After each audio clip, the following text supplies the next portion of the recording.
So Ray Kurzweil, he is an award-winning inventor, author, and futurist. I'm sure pretty much everybody here knows about him. I'll keep the introduction very short. Ray is the author of The Singularity is Near, When Humans Transcend Biology. It's really one of the first popular books about this subject. And he and I, we've known each other for a couple of years. We got together last year to create this event. We hosted it last year at Stanford University, and he just recently came on board as a director of the Singularity Institute. He's just going to make some short introductory remarks and then take questions from the audience. Everyone needs, if you want to ask a question, please make sure you go to the mic, because we're only going to be taking questions from the mic for this session. So without further ado, Ray Kurzweil. Thank you.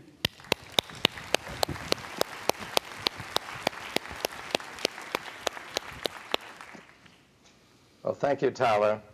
It's a pleasure to be with you, at least virtually.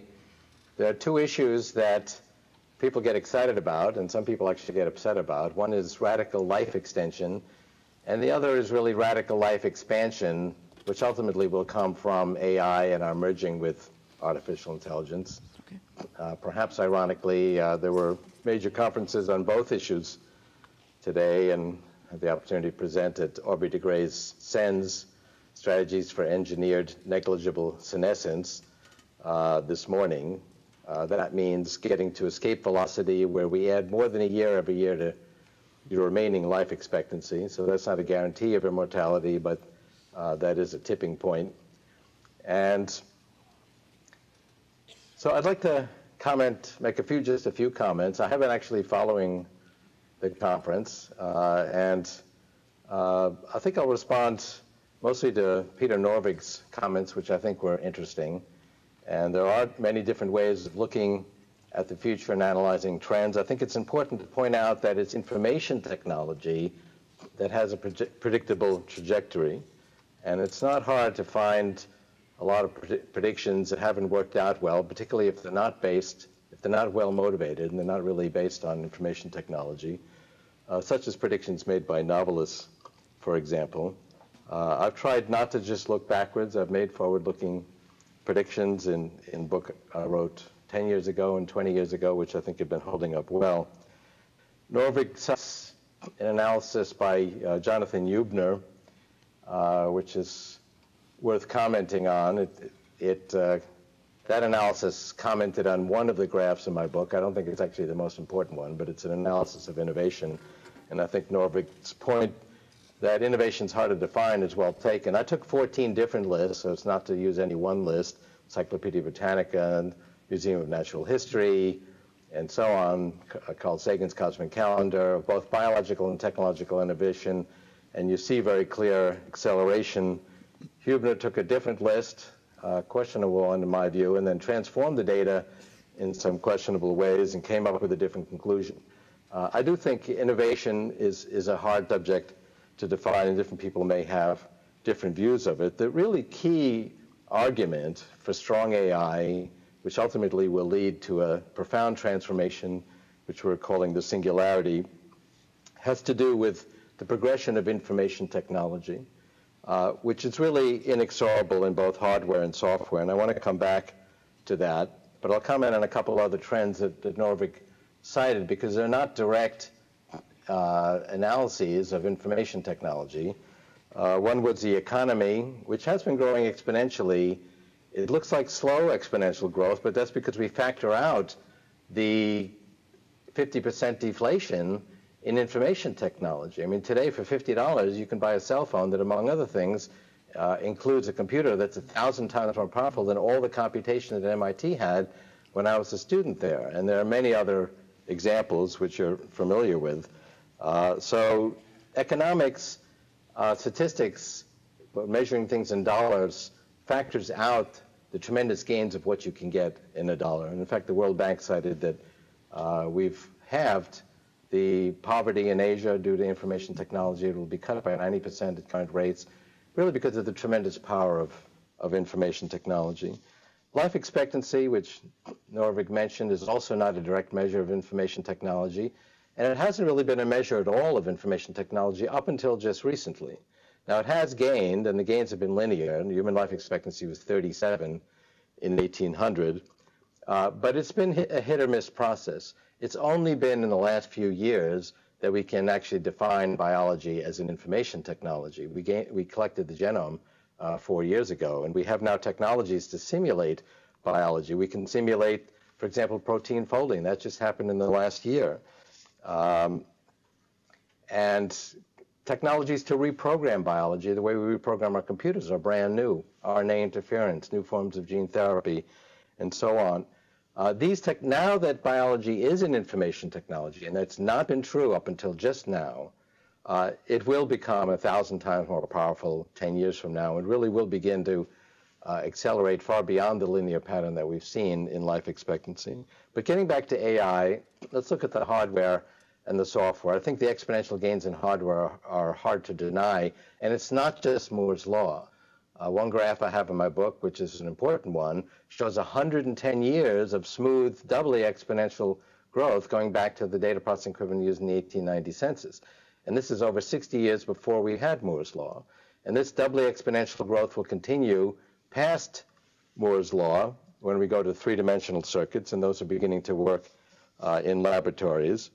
And I think actually there's a very strong consensus now on the exponential growth of hardware, and that we will have plenty of computation. Even the most conservative analyses of the amount of computation you need in order to simulate all the different regions of the brain will be achieved, in fact, within a few years on supercomputers, and within about 15 years or less on personal computers. A key objection that's more complicated to respond to is that, okay, we're making exponential gains in hardware, but software is stuck in the mud. Now, Norvig did not make this argument. I would have been surprised if he had as head of research at Google, because certainly their research has not been stuck in the mud. But other observers like Jean Lanier have made this argument. And I point out many ways in which software has gained very dramatically as well. For example, in decryption algorithms, a recent analysis showed that if you took today's algorithms and run them on the computers of 30 years ago, they would outperform the algorithms of 30 years ago run on today's computers. So in other words, software has made more progress than hardware for that type of algorithm. And in my book, I cite many other algorithms for which that's true. And it's not just efficiency, it's also true of quality or intelligence. A very good example of that, where it's actually quantitative, is chess. Take Deep Fritz, for example, recently, with 1% of the computation of Deep Blue performed as well because of improved software pattern recognition. Another way to put it, Deep Fritz had the same amount of computation as Carnegie Mellon's Deep Thought, yet it outperformed it by 400 points.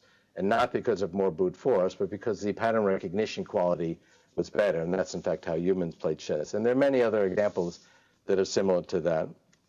The most important point is that one source of artificial intelligence, which is to learn how the human brain performs intelligence, is not hidden from us, and we're making exponential gains there. We're doubling the spatial resolution of brain scanning. We're doubling the amount of data we're gathering on the brain, and we're showing that we can turn this data into working models and simulations, and that's gearing up exponentially. 25 regions of the auditory and visual cortex have now been modeled and simulated and performed similarly on tests to human perceptual capability. There's this impressive simulation of cerebellum, which again performs similarly on tests to the human skill formation.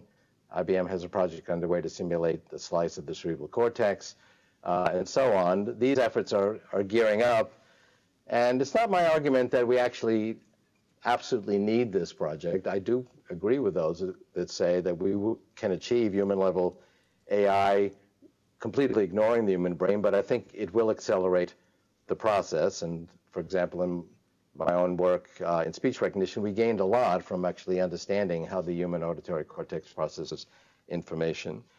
And another argument is, well, the brain is so complex that yes, we're making exponential gains, but it will never get there because it's infinitely complex or vastly complex. Actually, we can measure the complexity. The design of the brain is in the genome. The genome has 800 million bytes uncompressed. I show in the book that with lossless compression, because of the massive redundancy in the genome, there's only about 50 million bytes of information. That's not simple, but it's a level of complexity that we can manage. And I'll just leave it at that and open up the floor to questions, because I Don't want to take up my whole time with this discussion, but we are continuing to make exponential gains in hardware and software. People ask, whatever happened to artificial intelligence? Well, there are hundreds of examples of AI in everyday usage, which was just research projects 15 years ago. And the consensus view is actually moving much closer to the position I've taken consistently, which is that we will achieve strong AI, human-level AI, within a quarter of a century. I've been consistently saying 2029. There was a conference at Stanford after the Age of Spiritual Machines about a decade ago. The consensus then was it would be hundreds of years. At AI 50 last year, the 50th anniversary of the Dartmouth conference that gave artificial intelligence its name, we had a better way of assessing the consensus. We had these instant polling devices. And indeed, there was a bell curve of expectations. When do you think human-level AI, when do you think the Turing test will be achieved? But the consensus view was half a century. So that my view is still more optimistic than the consensus view, but they're actually pretty close together. Okay, great. So Thank you, Ray. I'd like to absolutely. We'll hear open your up for thoughts. questions. Okay, so if you guys would go to the mic if you have a question, we'll get started. Looks like Barney is going to be the first one.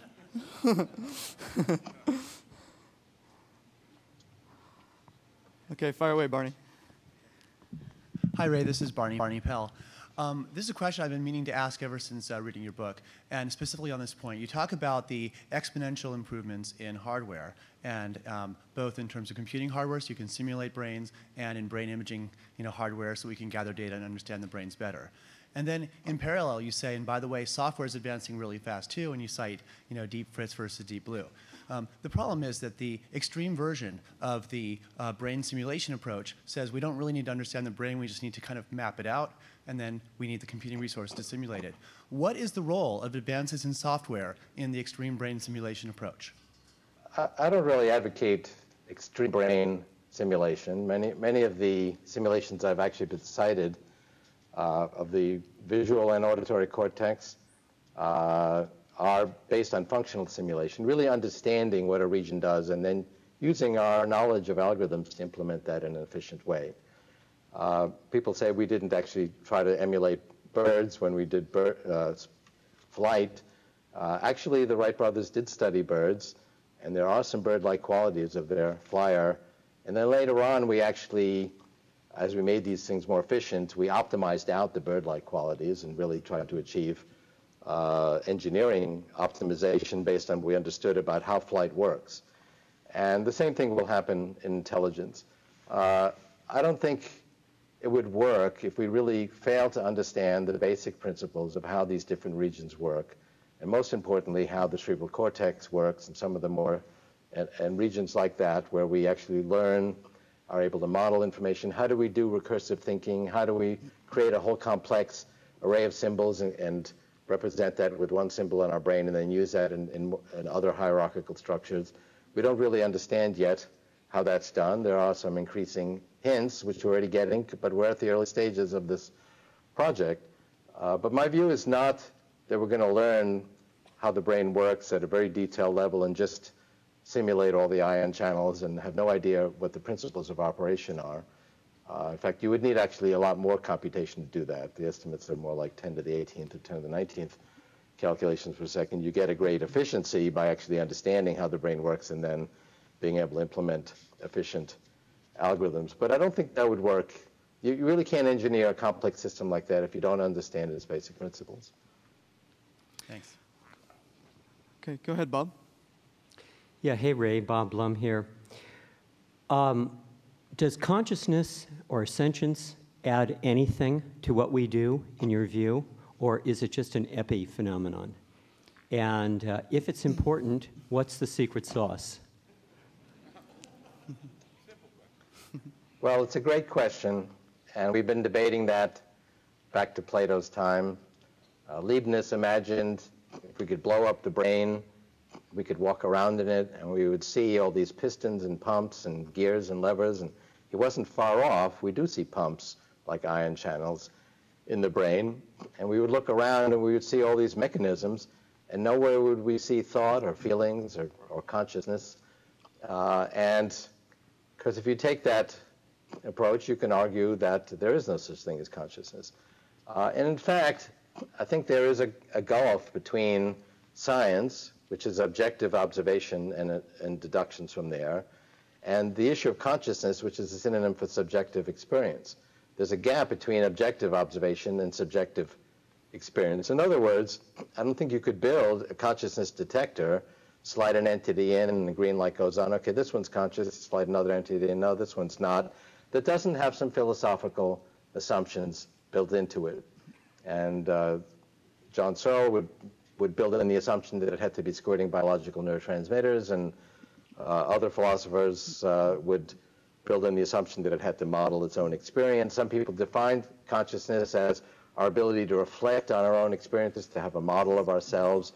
But that's actually just another objective capability that you can build in, and there are, at least at a primitive level, we're beginning to do that.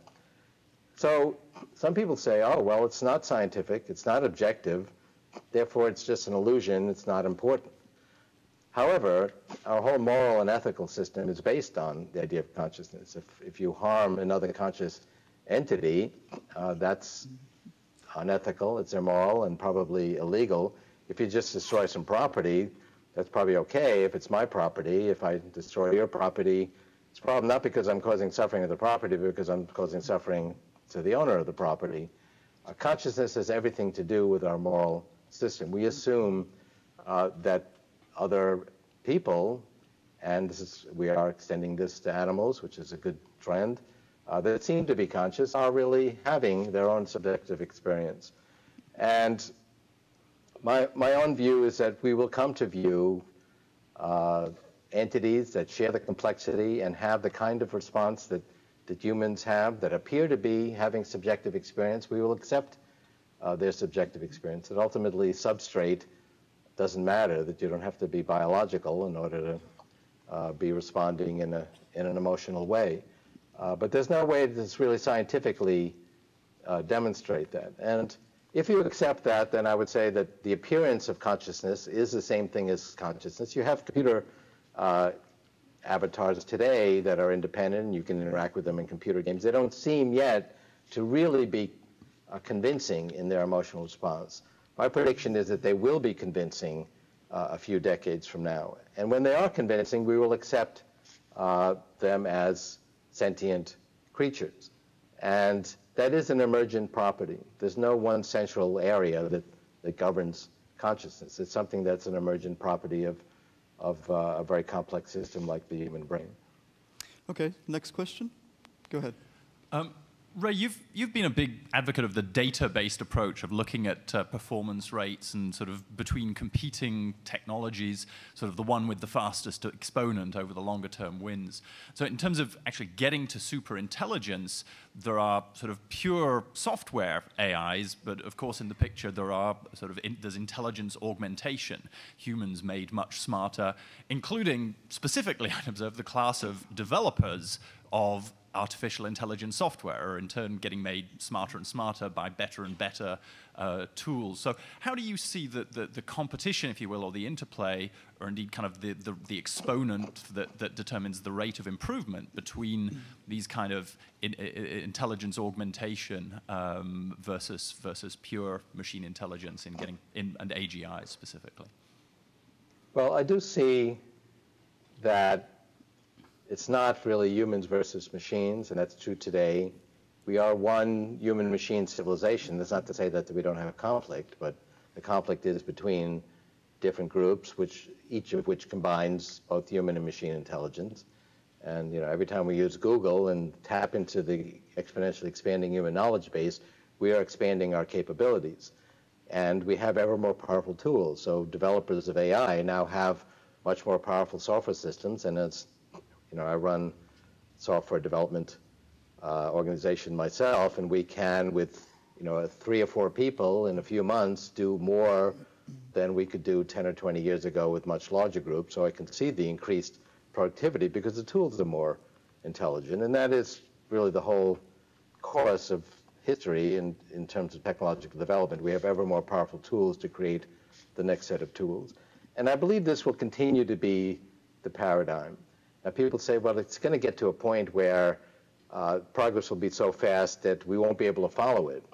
And that would be true if we didn't actually augment, ultimately, our brains very directly with artificial intelligence. And I don't see AI and the advent of AI, which ultimately will be more powerful than unenhanced human intelligence, as an alien invasion. We're going to enhance ourselves with it. Right now, we put it in our pockets. And there are some people that have already put them in their bodies and brains. Parkinson's patients have a computer in their brain, and they can download new software now with the latest generation from outside the patient. And ultimately, we're all going to be doing this because we'll be able to introduce these devices non-invasively through the bloodstream, and we're going to be directly enhancing our intelligence and making ourselves smarter, and that is the way we will keep up with it. So I do see it as really one human-machine civilization, and we've been extending our reach with technology ever since we tied a stone and a stick together with twine, and our tools have been getting more sophisticated, and the most sophisticated tool we'll create is going to be to really amplify our intelligence by emulating human intelligence in a machine, but then running on a substrate that's 1,000,000 times faster. Okay, go ahead. Hi, my name's Rick Schwall, and I'm a volunteer with the Singularity Institute. Quite frankly, I say that after 4 billion years of evolution, we have a particular quality of intelligence. And I'm not real pleased with it. So the people who want to enhance human intelligence scare me to death. I would much rather build a new kind of intelligence. Do I need to be concerned that the enhance a human in place people will get there before the let's build a self-improving seed AI, a friendly AI people? You know, can the human enhancers possibly win that race? Well, I think actually there's a lot of positive qualities to human intelligence. I do think we want to try to emulate them. This is a deep philosophical issue, and it will become a political issue. But we do see that one of the impacts of these technologies, particularly the participatory technologies like Google, or any of the technologies that harness the wisdom of crowds, are democratizing and actually harness a certain amount of wisdom that a group of people have. Peter Norvig actually mentioned this, that individuals are about as good, if not better, than experts, and the best wisdom actually comes by harnessing the wisdom of crowds. So Google does not have its librarian decide what's going to come up when you search on elephant. It relies on the wisdom of the crowd and harnessing all of human intelligence in a positive way. And so I think that's actually a paradigm we want to emulate. And I do think, despite all appearances, we are making slow ethical progress. These technologies are very democratizing. A kid now with these tools can create a motion picture or sound recording software. In fact, 2 kids at Stanford with their $1,000 notebooks revolutionized search and created Google. And so these tools are really in all of our hands, and I think ultimately they will emphasize the better qualities of human nature. But I do think it is an integrated human-machine civilization. Okay, go ahead. Hi. I very much appreciate the work you've done. Just talk up a little bit louder. Yes. Concerning what you were speaking of about what would be required to make a reality of mind uploading, you were saying that it wouldn't necessarily be required that we go down to the deepest levels materialistically and emulate single atoms. But for those of us who are a little bit pessimistic, we understand that that might require that we actually emulate quantum mechanics and not necessarily work within the serial frame that we have since the advent of computers. So what time frame could we anticipate for the development of quantum computers to the level necessary for that level of precision? Well, you actually brought up a different issue, because I was commenting on human-level AI, which is different than mind uploading. And I think in human-level AI, what we need to do is understand how specific regions work, understand their basic algorithms. For example, there are some artificial pancreases out now, and they don't work by simulating every single pancreatic islet cell. They take the whole complex interactive system of the pancreas and look at what it does and emulates that. And the same thing is true of a lot of these brain simulation projects. If you talk about, however, capturing the specific personality and knowledge and history and ideas of one specific person, that's really actually a different issue. And there I think you do have to do a lot, at least for a lot of regions, really do scan them not only at a neuronal level, but at capture each of the neurotransmitter concentrations and the state of the ion channels, and you do have to get at a much more detailed level. I still think you have to understand the basic principles of operation. I don't think you could copy them in a kind of ignorant way without really understanding which details are important. I don't think, though, that you have to capture quantum states, because I'm in already a very different quantum state than I was at the beginning of the session. And so if you try to do a mind upload of me and create an entity that would pass a Ray Kurzweil Turing test, such that anybody, even people who know me very well, would be unable to tell the difference, it wouldn't have to have the same quantum state as me, because I changed my quantum state anyway. In fact, I changed all of my particles. We turn over our cells at a very regular basis. The neurons don't change that quickly, but the components of the neurons, like the tubules and the filaments and different structures within the neuron, are changed within, in the case of tubules, it's 2 weeks, and each one has a different turnover, but I'm completely different stuff than I was 6 months ago. The pattern has a certain amount of continuity. It's changed slowly. I make an analogy to water in a stream. It keeps the same pattern even though the water molecules change. That pattern may change slowly. I don't personally think you have to capture quantum states. And Penrose's argument that you have to do quantum computing, that the tubules do quantum computing, and that that's critical to human intelligence or consciousness, I don't think has gained a lot of traction. But if it's true, it just shows that quantum computing is feasible. And they're making slow progress in quantum computing. Personally, though, I don't think that's critical to achieve any of these objectives. Okay, go ahead. Hi, Ray. Lawrence Wang. Assuming the best case scenario. Could you talk? You're gonna have to talk louder, sir. Yes. There you go. Okay. Get close to the mic. Assuming the best case scenario, both AGI and life extension technology works as we expected, will there still be a need for religion? Or will the religious-minded worship this global AGI, infinitely wise and just and caring, as a new God? Well, actually, I had an interesting conversation with Bill Gates on about his house not too long ago about this subject. And we did conclude that there is one very good idea that's come out of religion, which is the golden rule. And all the different religions have some version of this. Treat others as you would want them to treat yourself. And I think that will carry forward. I think with regard to life extension, it's only recently that we can talk with any credibility at all about extending human life dramatically beyond its usual bounds. And so faced with what I believe is a tragedy of death and the suffering surrounding it and all the loss of knowledge and relationships that go along with that, we really had no alternative to say, well, it's really a good thing, and to rationalize it. And that's been a major objective of the major philosophies and religions that we've had. I think that can change. I think we're at a point already today. We don't have the knowledge today to allow people to live forever if they only follow today's knowledge. We do have enough knowledge today to get us, even baby boomers like myself, to a place not too far from now, 10 or 15 years from now, when we really master the processes underlying biology, and that'll bring us to the next bridge, the nanotechnology revolution. We can go beyond biology, and we'll get to a tipping point.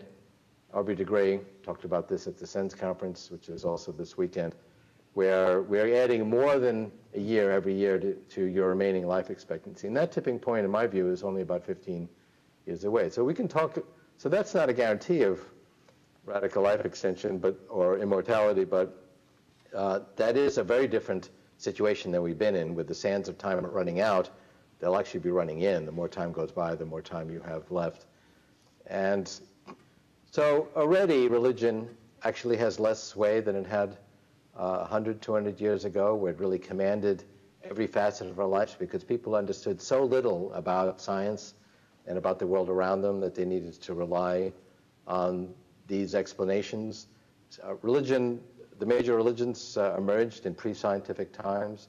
So I think new philosophies that incorporate the insights we have of science and the insights about ourselves from reverse engineering biology in the brain will become increasingly important. But there is some wisdom in these ancient philosophies, and I think they're summed up in the Golden Rule. Yeah, go ahead. Hi, Ray. First, I wanted to say that this is a great setup. I really expected it to be much lower quality send and receive, and really I see a lot of commercial potential there. Wow, very impressive. And you just mentioned sends, so are you using this to go to the send conference and this conference on the same day? Well, this virtual reality technology has allowed me to participate in both conferences. We actually used an even better technology last year to have Bill McKibben participate in the Singularity Summit. And it was a little ironic because he was the one speaker who accepts actually the exponential growth of technology, but is arguing that we shouldn't go too far in it. His recent book is called Enough, meaning we have enough GNR, genetic technology and robotics, we shouldn't pursue more. And, it was ironic because he was the one speaker that came in on this sort of futuristic technology. We look three-dimensional, and I use that technology very often. Virtual reality is actually a whole other theme. We will increasingly be able to participate with each other in virtual reality environments. Virtual worlds like Second Life are just a harbinger of what will come. They ultimately will be as realistic and compelling as real reality, and we'll be able to communicate with people around the world and even change who we are, as you can do on environments like Second Life, and really enhance our experiences by choosing from millions of virtual reality environments that you can participate with other people. So that's another important trend that is overlaid on all of these other technological progressions. Okay, thanks, Michael.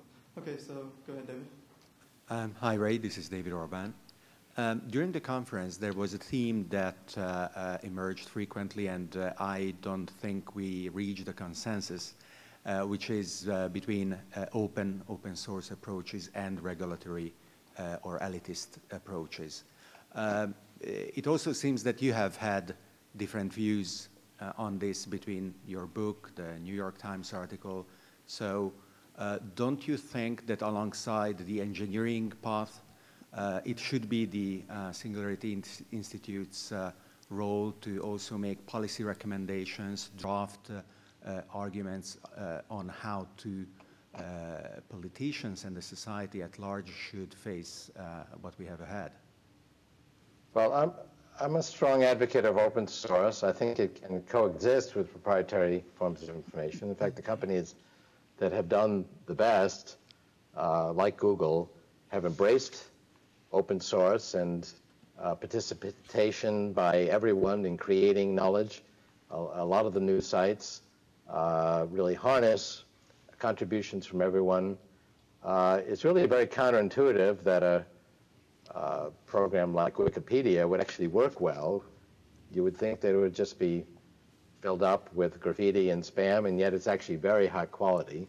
And I've said that we will actually achieve the goals of communism. If you remember, those goals were from each according to their ability, to each according to their need, by a combination of these emerging technologies and open source. 20 years from now, when we have nanotechnology fabricators that can create a wide range of physical products from information, and we have open source forms of information, you'll be able to live quite well with open source. Right now, you can take an information file and turn it into a movie, a sound recording, computer program, a book.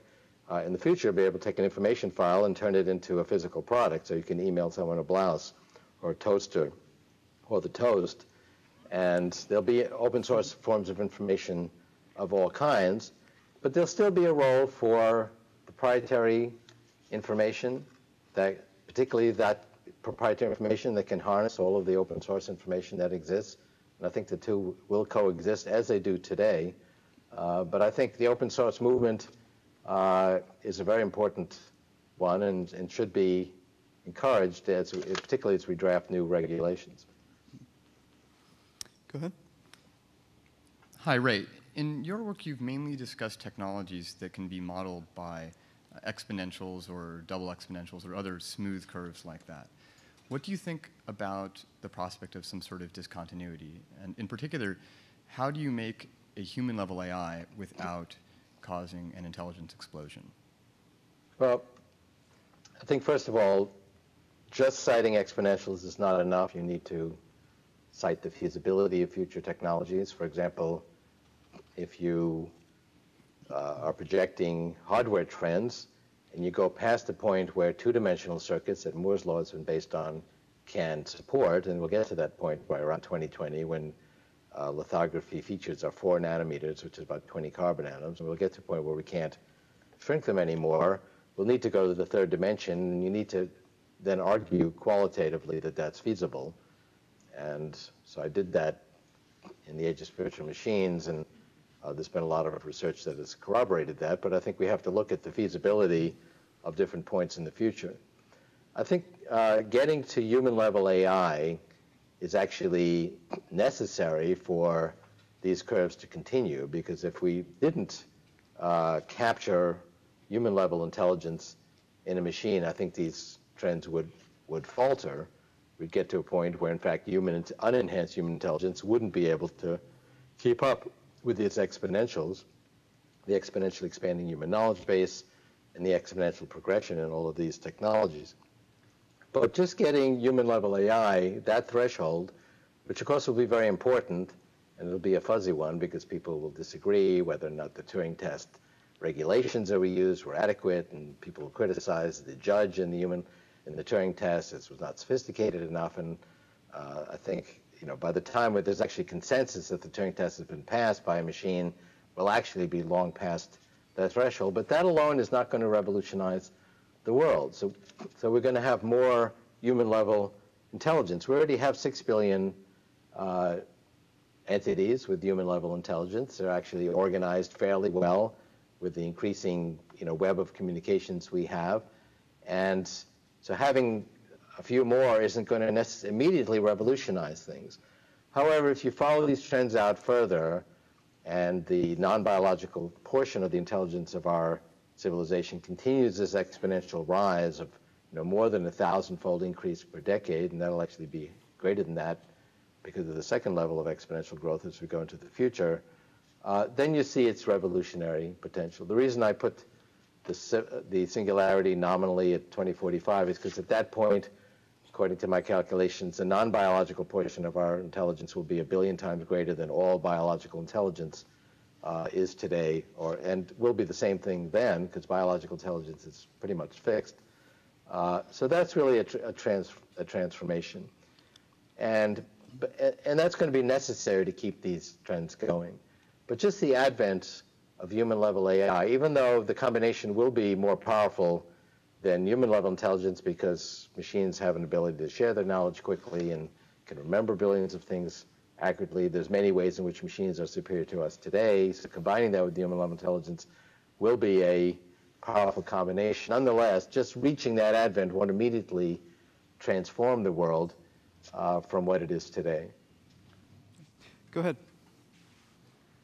There's a lot of talk here about longevity progress as well as progress with making computers faster, better, et cetera. It seems like there's a deep conflict between this idea of long-term longevity and the singularity. When the singularity arrives, either the machines eat us or alternatively, they evolve so much faster than we can evolve our identities that you don't have a meaningful sense of longevity in the face of that speed of progress. Those seem deeply conflicted. but people keep talking about them in the same breath. You're one of them. Well, let me comment on that. The same question came up at SENS. One of the reasons that people react negatively to the idea of radical extensions to life expectancy is, A, we'll run out of resources. I don't think that's true because I think these same technologies will solve the resource problem. Peter Norberg also mentioned someone's projection that we'll have catastrophic consequences from global warming in 90 years. All of the discussion of global warming completely ignores another trend, which is nanotechnology. We have 10,000 times more sunlight than we need to completely replace fossil fuels. And there's another exponential, which is the increasing efficiency of solar panels and other renewable technologies, and also the utilization of solar energy, which is doubling every 2 years, which will multiply it by 1,000 in 20 years. And it's already meeting a fraction of a percent of our energy needs, which seems pretty trivial, but that's always true of exponentials when they're in the early stages of their progression. I don't have time to discuss this in depth, but I believe within 20 years, we will completely replace fossil fuels with these renewable forms of technology based on new nano-engineered materials that will really create very inexpensive, very efficient solar panels and fuel cells to store the energy. The other argument, which really gets more to your question, is that if we radically extend human life expectancy, we're not psychologically prepared to deal with it. And I think that's true. If we just lived 500 years, 5,000 years, pick a number, just the way we are today, we would experience a deep ennui, to use a French term. We're not psychologically equipped to deal with that.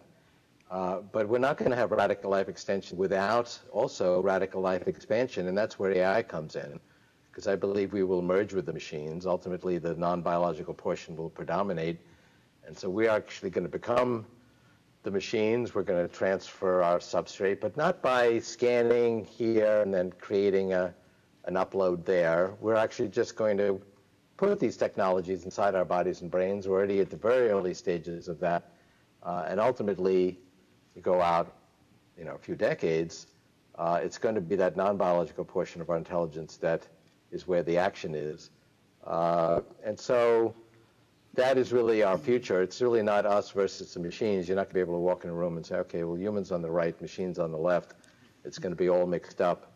And I think that's a very positive future, because we're going to expand what human beings are good at, which is creating knowledge. And knowledge is not just information files. Knowledge is information that it's alive, like music and art and literature and philosophy and science and technology, information that has meaning, and that is what is expanding. And we need to actually harness our intelligence and amplify it, which is what technology is good at, in order to keep doing that.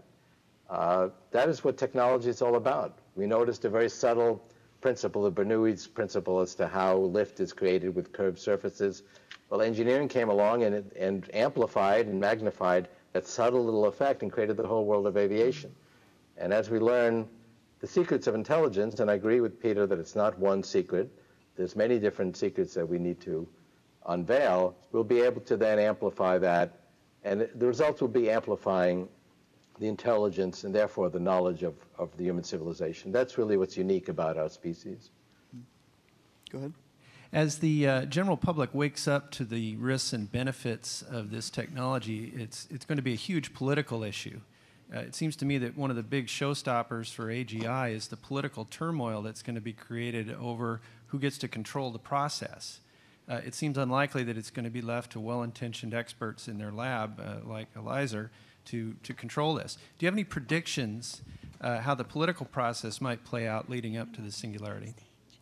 It's interesting that putting computers in people's brains is accepted very benignly. We're doing that already, and there are no protests. It's not controversial. Nobody argues against it.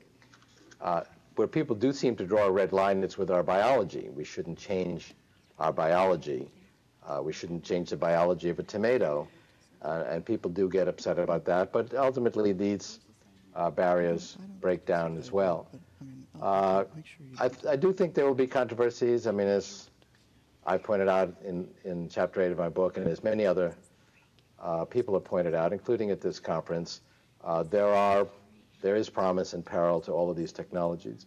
Where I think we actually face that in a real way right today, with today's state of technology, is with genetics. You can, in a routine bioengineering lab, take a biological virus and modify it to be more deadly, more communicable, or most daunting, more stealthy. They have a longer incubation period. And the dangers of, say, self-replicating nanotechnology or AI run amok, I think are real issues. They are in the future. So I actually think we should make this a case example and do a good job with this first danger that we're facing, which is the downside from genetics. And the good news is we actually have the knowledge and tools to deal with that. RNA interference can turn biological viruses off. We can now sequence a virus in one day. It took us 5 years to sequence HIV. And I've described, in fact, I've worked with Bill Joy on this. We did a joint op-ed piece, and I've given testimony to Congress and I've advised the Army, which is responsible for bioterrorism protection in this country, and have a little campaign to try to create a rapid response system for newly engineered biological viruses. We actually have the knowledge to do that, and that's the right approach, and we should invest in that. And where we've done a good job of that is with software viruses. That's also self-replicating. They're dangerous software viruses. They're not benign. It's not just a game. Software is run on our emergency response systems, on intensive care units, flying and landing airplanes. So software integrity is important, and we do have a rapid response system. A new software virus emerges, it's detected, it's reverse engineered, an antidote is coded, it's spread virally on the internet, and within hours there's a response.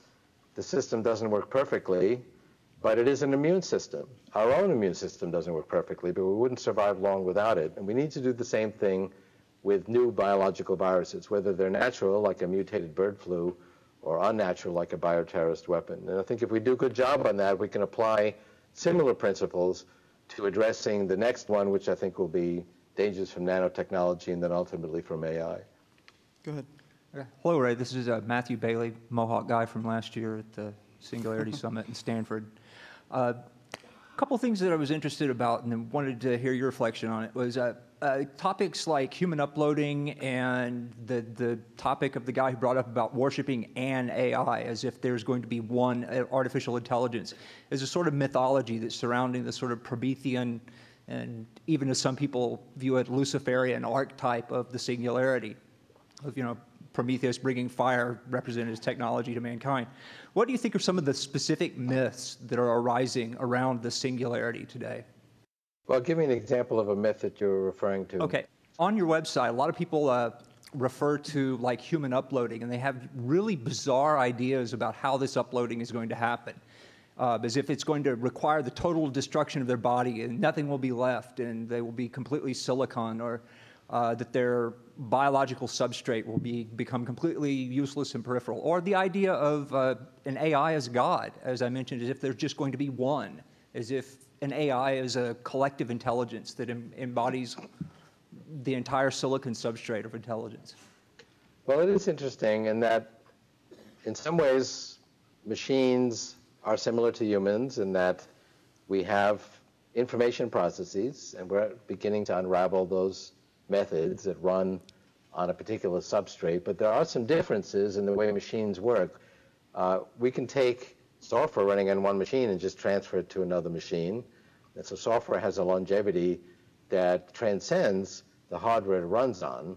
We have this idea that when this hardware dies, that's the end of the software. The idea that we can take the software off and put it on another substrate is alien in biological terms. That's really the transcendence that we will see with these new technologies.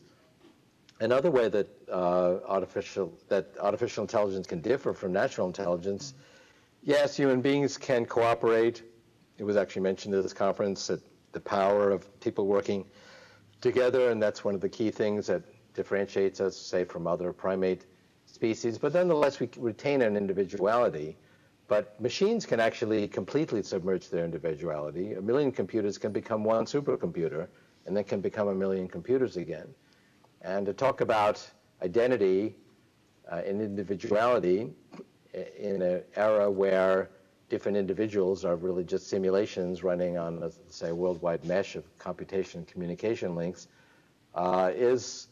takes on different features. And it's really, in my view, a superset of what we can do today, that we will be able to merge our intelligence and our experiences with someone else in a much more intimate way than we can do today as being trapped in one physical body and brain. But nonetheless, I think the future is not going to be just one big transcendent mind. We'll actually have more complexity, more diversity. In many ways, we're actually pretty similar to one another. There's less genetic diversity among all humans than there are in one troop of baboons, according to one analysis. But nonetheless, we are pretty similar. We'll actually be able to change our brains in more diverse ways when we can get out of the fixed architecture we have within our skulls. So I think things are going to become more mixed up. There'll be more diversity, potentially more conflict.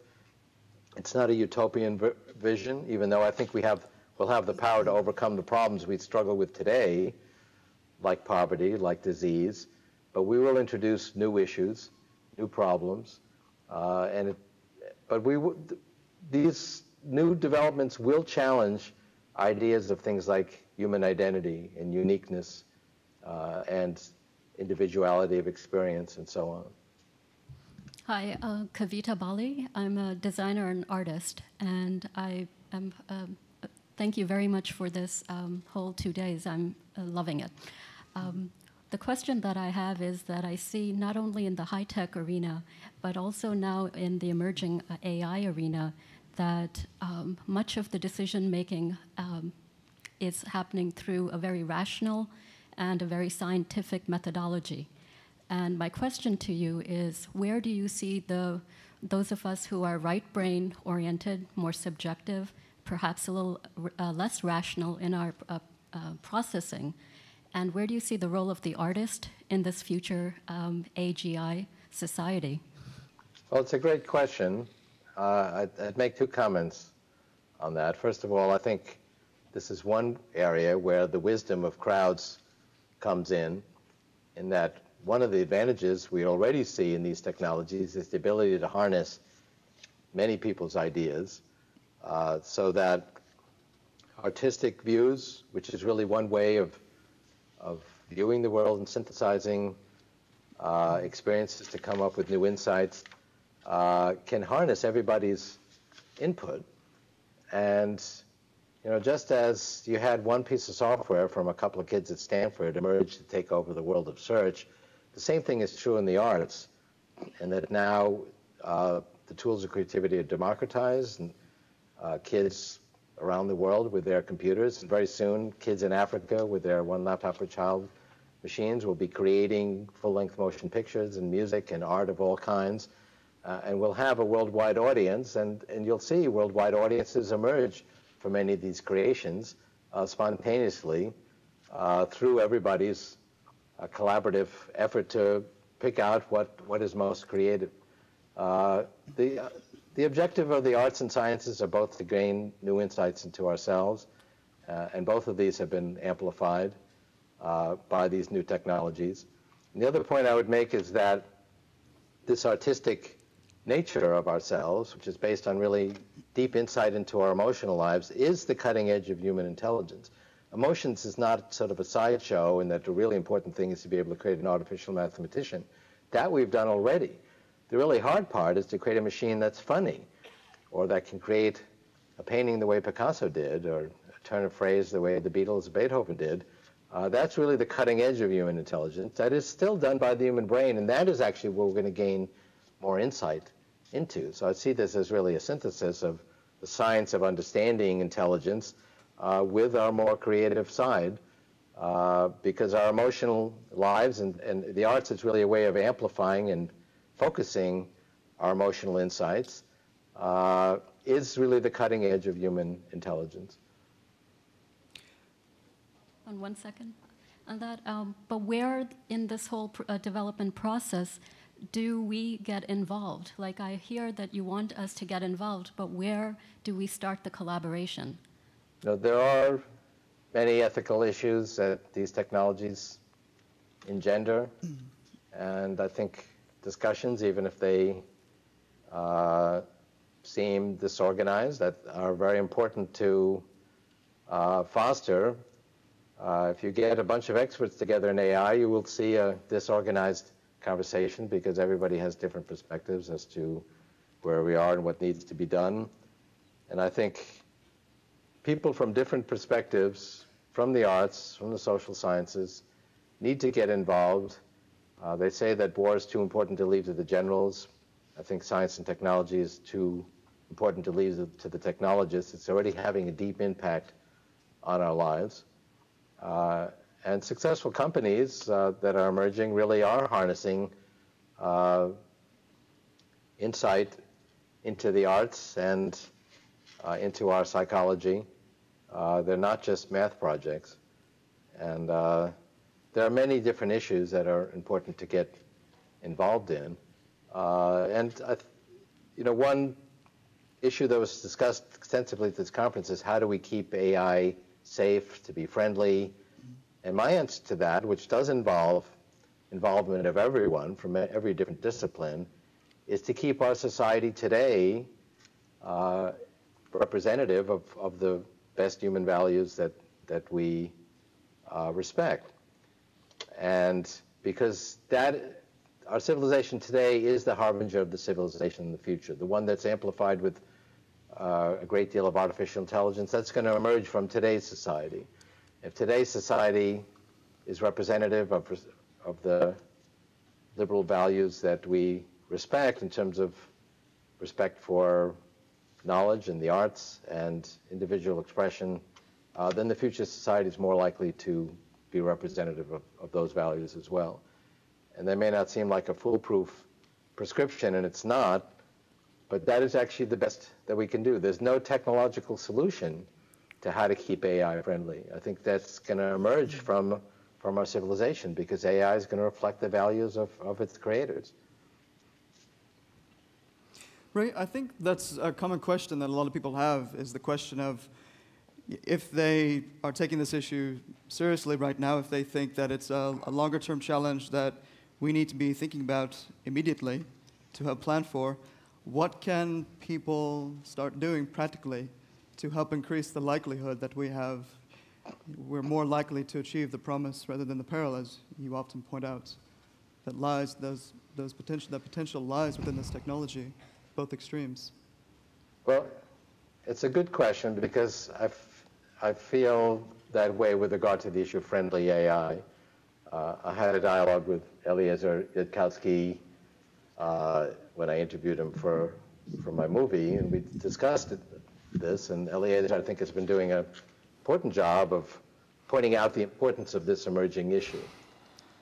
But other than what I just said in terms of trying to represent human values in our society today, which is perhaps vague, but I think it's actually an important issue, it's very hard to come up with an engineering prescription. Okay, if we follow this rule and this rule, we can guarantee friendly AI. We can actually do a better job of that with things like nanotechnology, with things like the broadcast architecture, where an entity can't self-replicate unless it gets encrypted codes from a central server. And you can come up with technical solutions for how you can keep, say, nanotechnology safe. And then you can come up with ways in which people would break them and then solutions to that. But when it comes to AI, I think it's an important discussion to have, but I don't think we're going to come up with a purely technical solution. So actually where I think it's important would be to, as I mentioned earlier, address the one area where we do have right now, which is the danger of biological technology. It's the same technology that can cure cancer, can also be abused by a bioterrorist. The answer is not relinquishment, as some would argue, rather creating the defensive system, just like we did for software viruses. And that's actually a political issue. We need to harness the resources to do that. The technical ideas exist, but the political will isn't there. People say, well, how could we allow 9/11 to have happened? There were lots of warnings. Well, in fact, until something actually goes wrong, people don't take the challenge seriously. And that's happening right now with the dangers of potential danger of a bioengineered virus. And maybe there'll be some incident that's short of catastrophic that will wake people up. In fact, in some ways, the bird flu threat has served to do that. But that's one issue among many that people could get involved in, and set a good example of dealing on the side of GNR, one that exists today, which will actually be a good model for how we deal with future challenges. Okay, go ahead. Ray, I found your comments about Second Life really thought-provoking. You said it was going to be indistinguishable from regular reality, and at this track there have been people discussing the future of education. The X Prize is considering giving a prize in education. So my question would have to do with the convergence of these virtual worlds and artificial intelligence. My name's Chris Phillip, by the way. I worked with Greenblatt 20 years ago doing expert systems. Back then, the big deal was Caduceus is a system that can analyze your diseases like a doctor can. What would it take to get a teacher in Second Life with an AI engine such that an 8th or 9th grader could parse Moby Dick in English or Spanish, or grok the essentials of algebraic ratios and not really care whether or not that person was real or artificial, or maybe a little of both? But would it be effective? Is this a goal worth going for?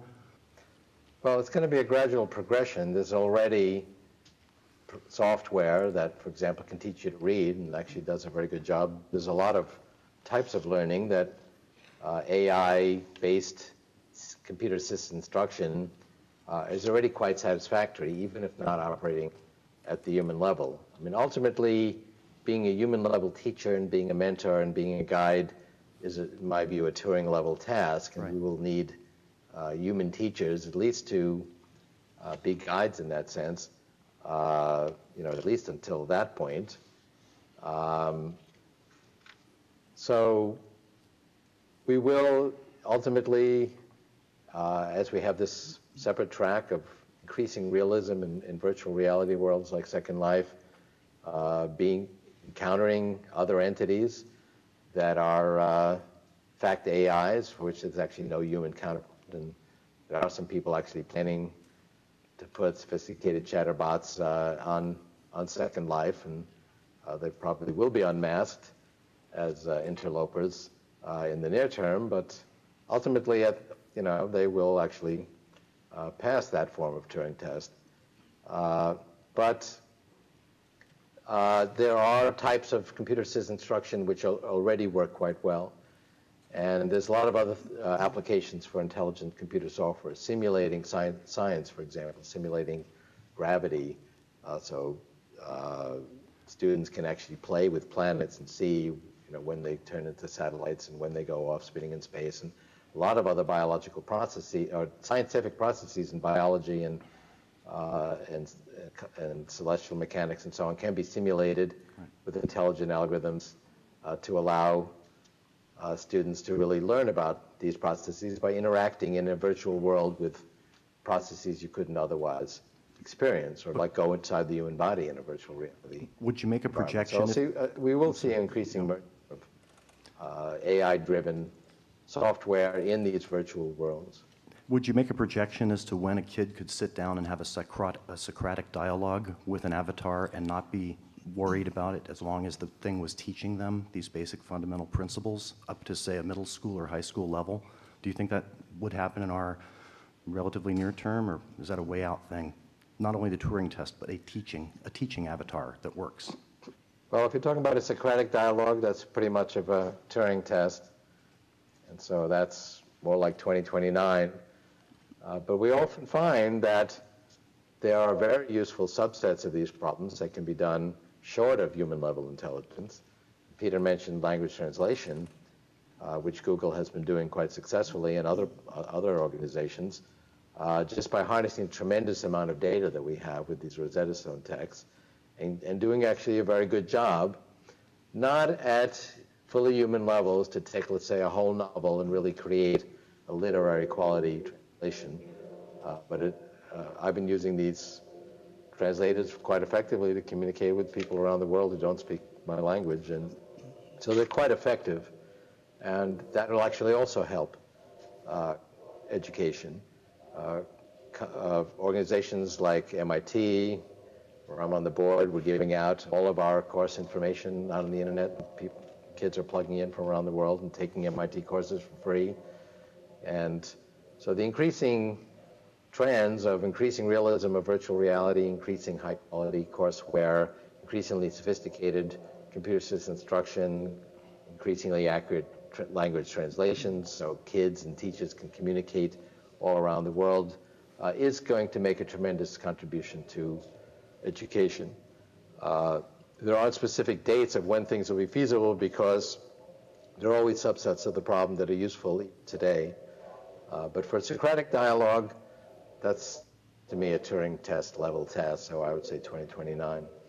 Thank you kindly. Okay, thanks. I think that's the last question we'll take. So, Ray, how's the film coming along?